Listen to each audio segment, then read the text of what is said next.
Hi everyone, I am teacher of Apex Public School. Today I will talk about negative punishment and positive punishment. Punishment भी दो तरह के होते हैं, एक नेगेटिव पनिशमेंट और एक पॉजिटिव पनिशमेंट। बच्चों को सही राह पर लाने के लिए आमतौर पर सभी पेरेंट्स एक ही चीज़ करते हैं, बच्चे को डांटते हैं, सजा देते हैं। तो हम सजा भी दो तरह से देते हैं, एक नेगेटिव पनिशमेंट और एक पॉजिटिव पनिशमेंट। पॉजिटिव पनिशमेंट क्या है? पॉजिटिव पनिशमेंट से संस्कार अच्छे बनते हैं, उसमें एलिमेंट ऑफ लर्निंग होता है। जब भी आपको बच्चे को पनिशमेंट देना है तो उसे इंटेलिजेंट तरीके से पनिशमेंट दीजिए। नेगेटिव पनिशमेंट क्या है? Thoughtlessly punishment given without consider of learning. कोई फर्क हो या ना हो, तुम मुर्गा बन जाओ, एक पैर पे खड़े हो जाओ।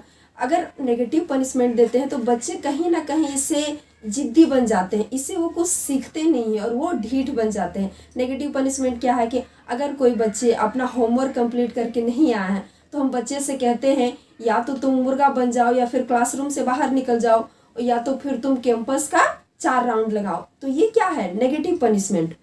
हमेशा बच्चे को पनिशमेंट ऐसा दीजिए जिससे बच्चे का कॉन्फिडेंस लेवल बढ़े।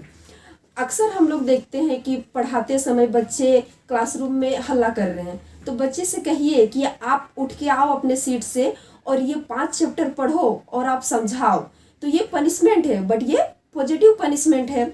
अक्सर हम लोग ये भी देखते हैं कि बच्चे क्लासरूम में गंदगी फैलाते हैं, तो बच्चे से हम कहेंगे कि आज पूरे क्लासरूम की सफाई आप करोगी। ये भी एक पनिशमेंट है, लेकिन हम उसे पॉजिटिव तरीके से पनिशमेंट दे रहे हैं। और अक्सर ये हम लोग देखते हैं कि शिकायत आता है कि बहुत सारे बच्चे होते हैं जो किसी का टिफ़िन निकाल के, किसी का टिफ़िन चुरा के खा जाते हैं।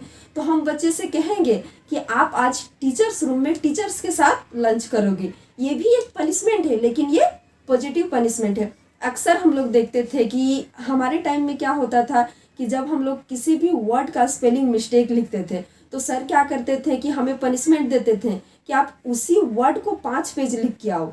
अगर कोई बच्चा एक वर्ड को 5 पेज लिखता है तो कहीं ना कहीं एक पेज में उसे वो मिनिमम तो 10 बार लिखेगा। अगर कोई बच्चा 5 पेज लिख रहा है तो कहीं ना कहीं उस वर्ड को वो 50 बार लिख रहा है।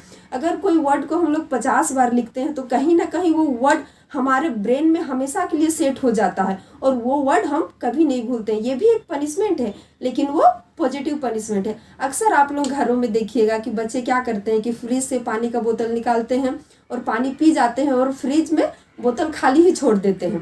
तो बच्चे से कहिए कि आप फ्रिज में आज सारे बोतल आप भरोगे और उसमें पानी आप डालोगे। ये भी एक पनिशमेंट है, लेकिन ये पॉजिटिव पनिशमेंट है। से हम कहीं ना कहीं अनडिजायरेबल बिहेवियर को कम करते हैं, लेकिन साथ ही साथ हम इसे लर्निंग भी देते हैं।